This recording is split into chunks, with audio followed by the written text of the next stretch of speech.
روزہ نہ رکھنے کی اجازت دی ہے، اور ان تمام چیزوں کو شریعت مطہرہ نے تفصیل کے ساتھ بیان کر دیا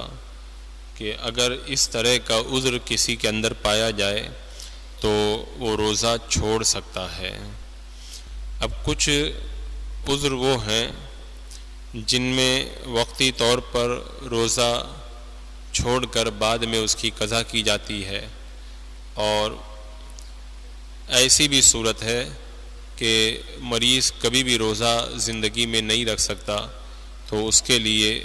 شریعت مطہرہ نے اس کا فدیہ مقرر فرمایا ہے۔ انہی عذروں میں سے ایک عذر ہے سفر،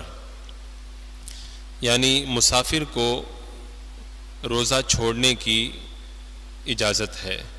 سفر سے مراد سفر شرعی ہے، یعنی اتنی دور جانے کے ارادے سے نکلے کہ یہاں سے لے کر کے وہاں تک 3 دن کی مسافت ہو۔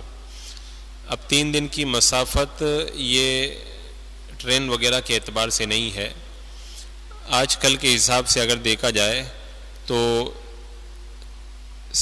92 کلومیٹر سے زیادہ کے ارادے سے جو نکل جائے وہ مسافر قرار پاتا ہے۔ تو 100، 150، 200 اس طرح جو لمبے سفر پہ جو لوگ نکلتے ہیں، ان لوگوں کو شریعت مطہرہ نے مسافر قرار دیا ہے، اور ان لوگوں کو روزہ نہ رکھنے کی اجازت دی ہے۔ اس کا یہ مطلب نہیں ہے کہ کوئی مسافر ہو گیا تو روزہ رکھنا جائز ہی نہیں ہے۔ اگر سفر میں اسے تکلیف نہیں ہے تو روزہ رکھ لینا اس کے لیے بہتر ہے۔ اور آج کل کے وہ سفر، خاص طور سے اے سی وغیرہ کے جو سفر رہتے ہیں، تو ان سفروں میں کوئی زیادہ تکلیف بھی نہیں اٹھانی پڑتی، تو اس طرح کے سفر پہ اگر کوئی نکلے تو روزہ رکھنا ہی بہتر ہے۔ لیکن اگر مسافر ہو گیا، چاہے راستے میں آرام ہے یا آرام نہیں ہے، اگر وہ مسافر ہے اور روزہ نہ رکھے تو اس پر کوئی گناہ نہیں ہے، بعد میں اس روزے کی قضا رکھے۔ اگر کسی نے دن میں سفر شروع کیا تو اس دن کا روزہ افطار کرنے کے لیے آج کا سفر عذر نہیں ہے۔ یعنی جیسے مثال کے طور پر کوئی دن کے اندر سفر کے لیے روانہ ہو رہا ہے، تو اب یہ چاہتا ہے کہ رات میں سحری نہ کرے اور آج روزہ نہیں رکھے، تو ایسا نہیں کر سکتا ہے، کیونکہ جب دن میں وہ سفر کر رہا ہے تو اس کو چاہیے کہ وہ روزہ رکھ لے۔ اور ایک عذر اور ہے روزہ نہ رکھنے کا، وہ ہے حاملہ عورت یا بچے کو دودھ پلانے والی عورت۔ یعنی اگر کسی کے پیٹ میں بچہ ہے اور اس کو یہ اندیشہ ہے کہ اگر میں روزہ رکھوں گی تو بچے کی تکلیف کا صحیح اندیشہ ہے، یا بچے کی جان جانے کا اندیشہ ہے، یا کچھ بچے کو زیادہ ہی تکلیف ہو جانے کا اندیشہ ہے، تو ایسی صورت میں حاملہ عورت روزہ چھوڑ سکتی ہے، بعد میں اس کی قضا رکھ لے۔ یا کسی کا چھوٹا بچہ ہے، دودھ پیتا ہے، اگر وہ روزہ نہیں رکھتی ہے تو دودھ نہ ہونے کی وجہ سے بچے کی جان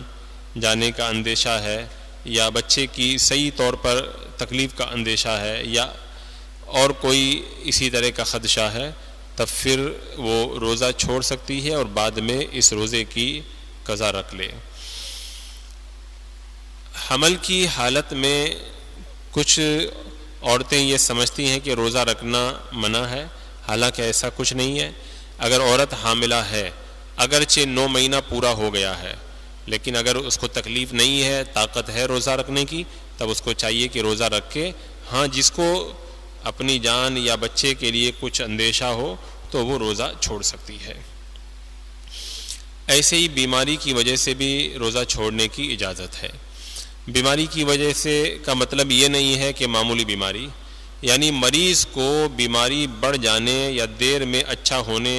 یا کسی تندرست آدمی کو بیمار ہو جانے کا پورا گمان ہو، غالب گمان ہو، تو ایسی صورت میں بیمار کو روزہ چھوڑنے کی اجازت ہے کہ اس دن روزہ نہ رکھے وہ۔ لیکن اگر معمولی کچھ بیماری ہے تو بہتر یہی ہے کہ وہ روزہ رکھے اور اپنی معمولی بیماری کا خیال نہ رکھے. اگر معمولی بیماری کی وجہ سے روزہ چھوڑے گا تو پھر وہ گنہگار ہوگا.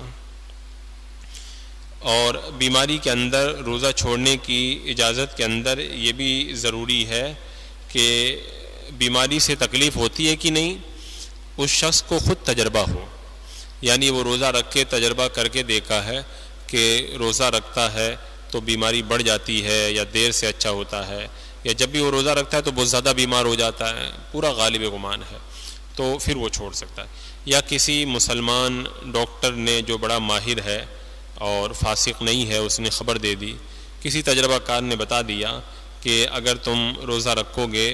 تو تمہیں روزے میں بیماری بڑھ جائے گی, تو ایسے ماہر ڈاکٹر مسلمان کی بات کو مان کر کے روزہ چھوڑ سکتا ہے. ورنہ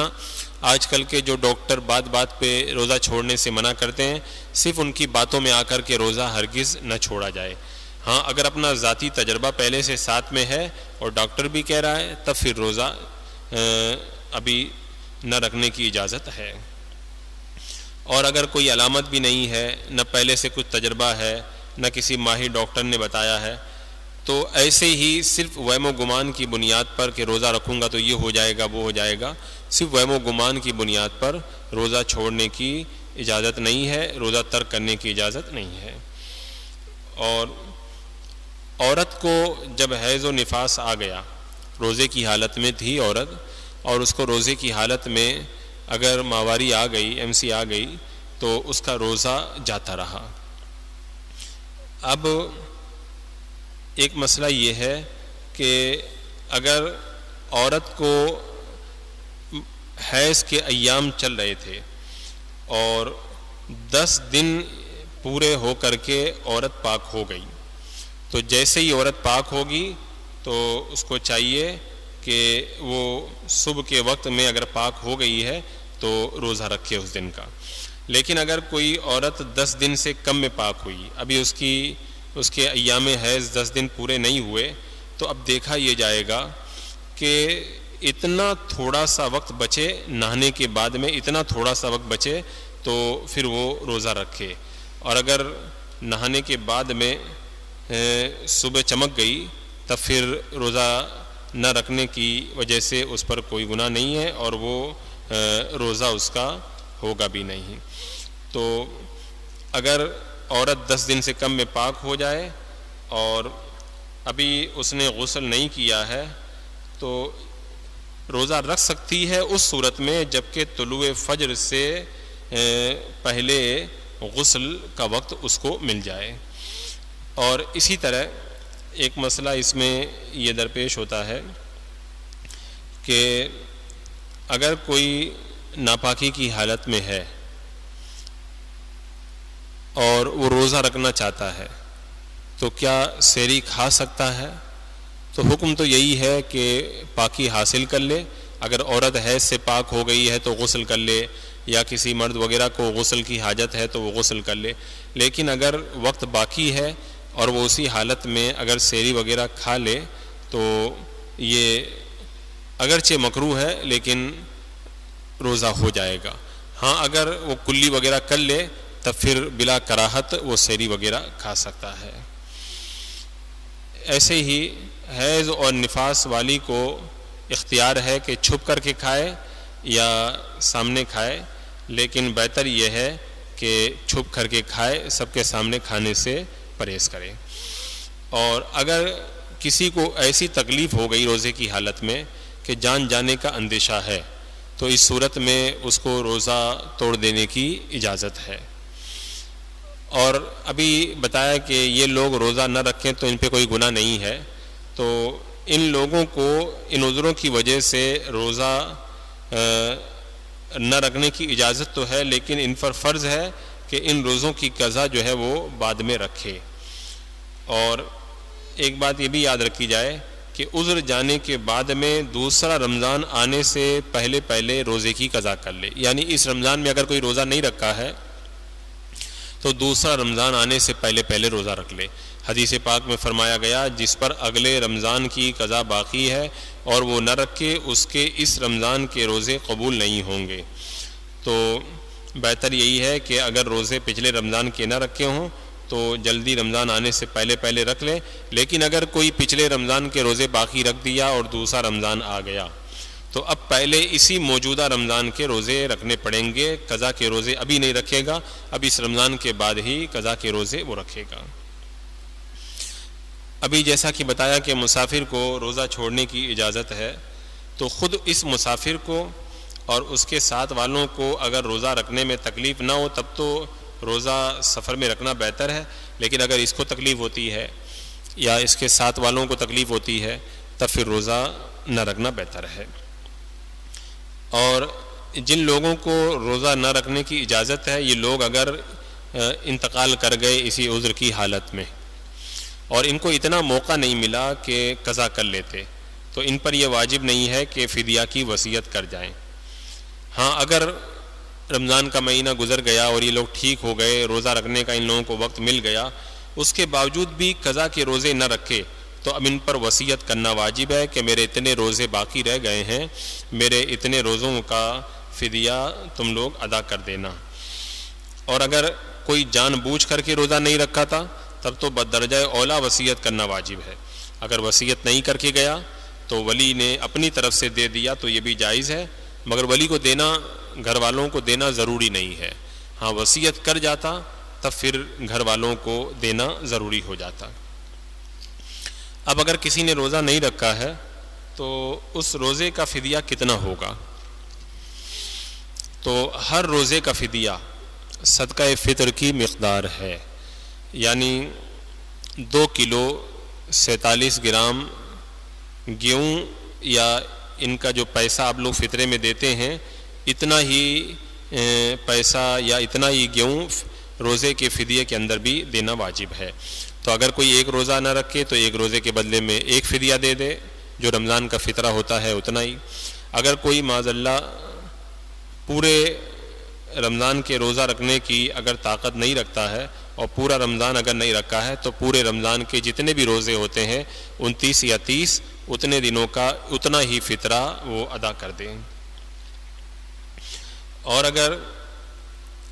کسی نے روزے نہیں رکھے ہیں تو وصیت کرنا صرف اتنے ہی روزوں کے حق میں واجب ہے جن پر قادر ہوا تھا، یعنی مثال کے طور پر 10 روزہ نہیں رکھا اور عذر ختم ہو گیا، بیماری چلی گئی، اس کے بعد میں 5 روزہ رکھنے کا اس کو ٹائم مل گیا اور 5 روزہ رکھنے کا ٹائم نہیں ملا لیکن اس نے رکھا ایک بھی نہیں، تو صرف 5 روزوں کی وصیت کرنا واجب ہے، کیونکہ 5 ہی کا اس کو ٹائم ملا ہے، 5 اس نے رکھا نہیں، لہذا 5 کی وصیت کر دے۔ ہاں اگر 10 روزے نہیں رکھے اور 10 روزہ رکھنے کا ٹائم بھی ملا پھر بھی 10 نہیں رکھا تو پھر 10 روزوں کی وصیت کرنا واجب ہے۔ تو کہنے کا مطلب یہ ہے کہ جتنے روزوں کو رکھنے کی طاقت بعد میں مل گئی اور اس نے نہیں رکھے اتنے روزوں کے بارے میں وصیت کر کے جانا چاہیے کہ اتنے روزے میرے اوپر باقی ہیں، اتنا فدیہ میری طرف سے ادا کر دینا۔ اگر کوئی روزہ نہ رکھے تو کیا اس کی طرف سے کوئی دوسرا روزہ رکھ سکتا ہے؟ تو حکم یہ ہے کہ ایک آدمی کا روزہ ایک کی طرف سے دوسرا شخص نہیں رکھ سکتا ہے۔ ایسا نہیں ہے کہ باپ روزہ نہیں رکھ سکتا تو بیٹا اس کی طرف سے رکھ لے، بیٹا نہیں رکھ سکتا تو باپ اس کی طرف سے رکھ لے، ایک شخص کی طرف سے دوسرا شخص روزہ نہیں رکھ سکتا۔ اس کے لیے راستہ وہی ہے کہ جو روزہ نہیں رکھ سکتا ہے وہ روزے کا فدیہ ادا کرے۔ ایک ہے ایسا بوڑھا شخص جس کی عمر اتنی ہو گئی ہے کہ اب دن بدن کمزور ہوتا چلا جائے گا اور وہ روزہ رکھنے سے عاجز ہے، نہ بھی رکھ سکتا ہے، نہ رمضان کے بعد رکھ سکے گا اور نہ اس میں اتنی طاقت آنے کی امید ہے کہ وہ روزہ رکھ سکے، تو اس اتنے بوڑھے شخص کو روزہ نہ رکھنے کی اجازت ہے اور ہر روزے کے بدلے میں فدیہ یعنی دونوں وقت میں ایک ایک مسکین کو بھر پیٹ کھانا کھلانا اس پر واجب ہے، یا کھانا نہ کھلائے تو پھر ہر روزے کے بدلے میں صدقہ فطر کی مقدار مسکین کو دے دے۔ یعنی جو روزہ نہیں رکھ سکتا 2 آپشن ہے، یا تو ہر روزے کے بدلے میں 2 کلو 47 گرام گیہوں دے دے اور یا پھر ہر روزے کے بدلے میں ایک فقیر کو مسکین کو بھر پیٹ دونوں وقت کا کھانا کھلاتے، تو یہ ہر روزے کا فدیہ ادا اس طرح کر سکتا ہے۔ اگر 30 دن نہیں رکھا ہے تو 30 دن تک کھانا کھلائے اور یا پھر 30 فطرہ ادا کرے، 15 دن نہیں رکھا ہے تو 15 دن کھانا کھلائے۔ اگر ایسا بوڑھا ہے کہ گرمیوں میں گرمی کی وجہ سے روزہ نہیں رکھ سکتا لیکن سردیوں میں رکھ سکتا ہے، تو اب اگر وہ روزہ نہیں رکھتا ہے تو اس کے اوپر فرض ہے کہ ان روزوں کے بدلے میں سردی میں روزہ رکھے۔ اب فدیہ دینے سے کام نہیں چلے گا، فدیہ دینا اسی کے لیے کافی ہوتا ہے جو بعد میں کبھی بھی نہ رکھ سکے، لیکن جو گرمی میں نہیں رکھ سکتا سردی میں رکھ سکتا ہے، تو اس کو چاہیے کہ گرمی میں چھوڑ دے روزہ اور سردی کا جب موسم آئے تو اپنے روزوں کی قضا کرے۔ اگر کسی نے اپنے روزوں کا فدیہ دے دیا اور اس کے اندر طاقت روزہ رکھنے کی تھی نہیں، لیکن اللہ کی مرضی ایسی ہوئی کہ بعد میں وہ ٹھیک ہو گیا اور روزہ رکھنے کی طاقت آ گئی، تو یہ جو فدیہ دیا تھا وہ نفلی فدیہ ہو گیا۔ اب اس کے اوپر ضروری ہے کہ جو جو روزے اس نے چھوڑے ہیں ان روزوں کی وہ قضا رکھے۔ کچھ لوگ بخار وغیرہ اتنا زیادہ ہو گیا کہ روزہ نہیں رکھ سکتا ہے، تو روزہ وغیرہ نہیں رکھتے ہیں تو سوچتے ہیں کہ کیا فدیہ دینا پڑے گا، تو یہ یاد رکھا جائے فدیہ انہی روزوں کا دینا ضروری ہوتا ہے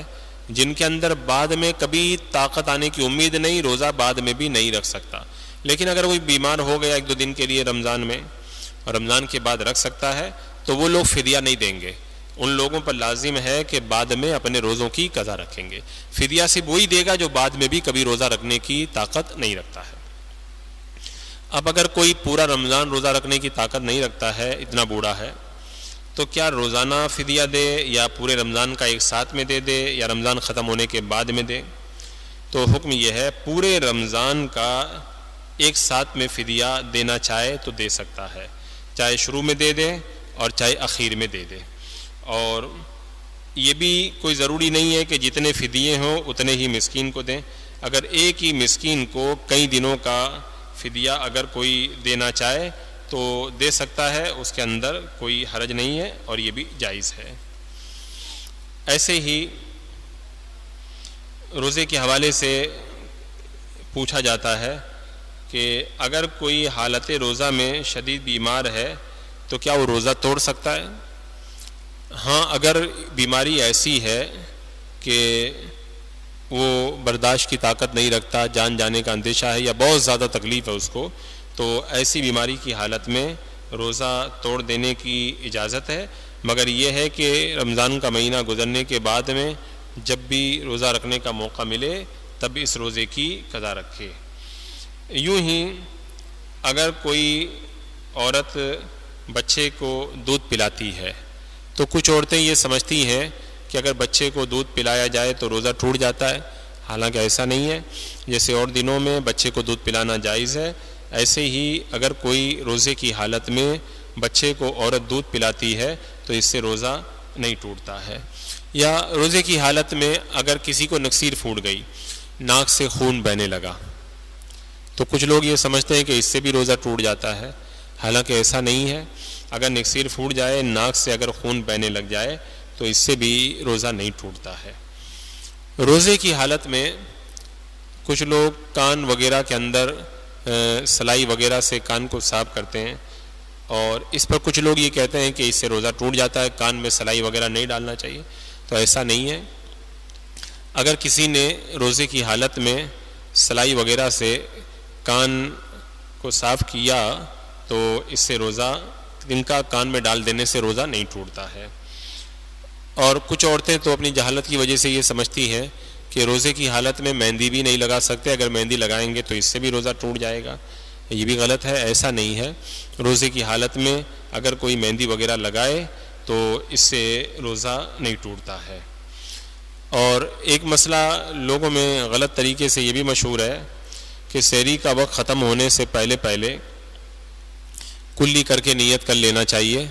اگر کوئی کلی نہ کرے تو اس سے روزے پہ اثر پڑتا ہے یا روزہ نہیں ہوتا ہے، ایسا کچھ نہیں ہے۔ اگر کوئی سحری کھا لیا اور اس کے منہ میں اب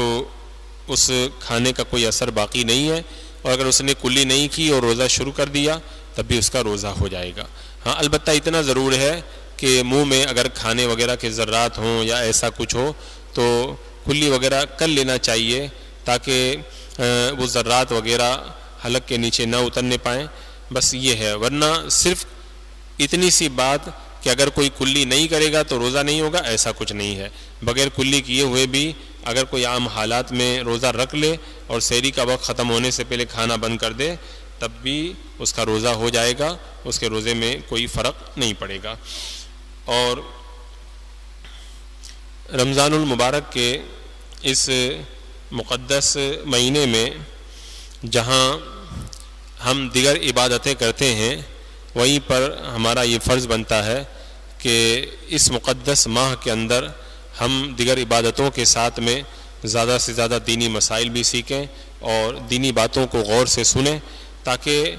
جو دوسری عبادتیں کر رہے ہیں ہم اس کا ثواب ملے، وہیں پر دین کی باتوں سیکھنے کا ثواب بھی ہمیں ملتا رہے۔ اور دین کی بات سیکھنے کا تو ثواب اتنا زیادہ ہے کہ دین کا ایک مسئلہ سیکھ لینا یہ رات بھر کی عبادت سے زیادہ فضیلت اور ثواب رکھتا ہے، بلکہ کئی ایسی روایتیں موجود ہیں جن میں کثیر ثواب کی بشارتیں دین کی باتیں سیکھنے کے اندر دی گئی ہیں۔ لہذا آپ جو بھی عبادت ادا کریں اس کے مسائل کو پہلے پورے طور پر سیکھیں تاکہ آپ کی عبادت کے اندر کوئی کمی نہ رہ جائے اور آپ کی عبادت خراب نہ ہونے پائے۔